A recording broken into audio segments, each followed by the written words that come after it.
Did you know that countless voices are silenced by outdated systems? What if the very structures we trust are designed to keep us in the dark? The truth is waiting to be uncovered. Join the movement for change now. The erosion of trust in modern digital media accompanies a persistent question: whose interests are served by the increasing monetization of information? Historically, throughout the evolution of communication technology, be it the printing press in the 15th century or the advent of radio in the 20th, control and gatekeeping of access have reflected deep societal divides. These structures often prioritize elite stakeholders while marginalizing others. Today, ad blockers have emerged as both rebel tools of autonomy and inadvertent drivers of economic strain on content creators, illuminating systemic flaws in media's revenue models. The rise of ad blocking technology, originating roughly 2 decades ago, represents an era when internet users began reclaiming their digital experiences. Initially celebrated as a victory for audience empowerment, it soon became a source of tension between creators and consumers. For media outlets dependent on ad revenue, the use of such software translates directly into reduced income, posing an existential threat. Yet, one must ask, can the blame be placed solely upon users exercising agency over their digital spaces? Or does it rest on the exploitative practices of large advertising networks prioritizing intrusive formats? Consider the official narrative championed by many media platforms, which equates ad revenue with sustainability. They claim that advertisements enable free access to high-quality journalism and diverse entertainment. However, reality paints a more nuanced picture.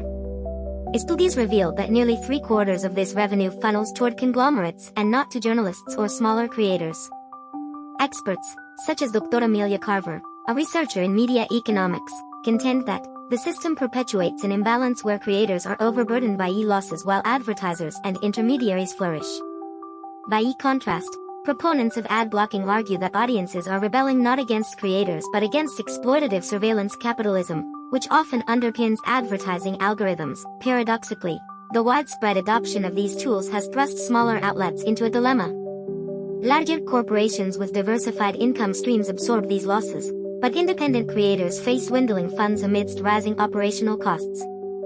This scenario echoes parallels seen in the late 18th century agricultural enclosures in England. There, common lands, once accessible to all, were fenced off by landlords, leaving rural workers displaced.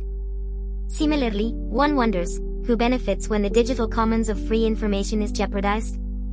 Is it truly content creators, or does profit still ascend to society's financial oligarchs? In a broader critique through a liberal progressive lens, this phenomenon illustrates systemic fragilities. A revenue model tied disproportionately to clicks and views incentivizes sensationalist content, skewing priorities away from public interest reporting. Furthermore, marginalized voices, which rely on innovative methods to break through monopolized media spheres, find themselves doubly silenced. First by algorithms catering to mainstream profitability and second by ad blockers ostensibly intended to protect users. Amid such contradictions, one can't help but ponder, are users inadvertently participating in a cycle that deepens inequality, even as they strive for equity? Looking forward, a transformation is imperative. Proposals for alternative frameworks abound, from subscription models to government-subsidized journalism, yet their implementation remains contested. Professor Hannah Miyake, a digital ethics expert, emphasizes that, to design a system that truly supports information democracy, we must de-link media's survival from dependence on either advertising or elitist philanthropy.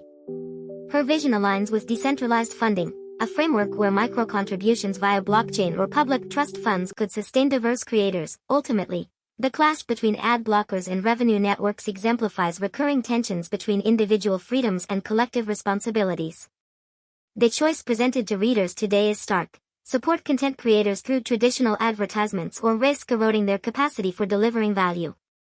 Yet, as this discourse unfolds, it joins a centuries-old struggle for equity in access, preservation of public good, and dismantling of systemic structures that privilege few at the expense of many.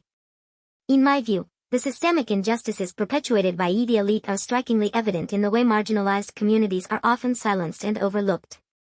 The power structures that prioritize profit over people not only exacerbate inequality but also threaten the very fabric of our democracy. As we look to the future, we must question whether we will continue to allow a small group of powerful individuals to dictate the terms of our existence. Are we prepared to confront the uncomfortable truth that our societal norms may be designed to benefit the few at the expense of the many? Suscríbete y dale like para mantenerte informado.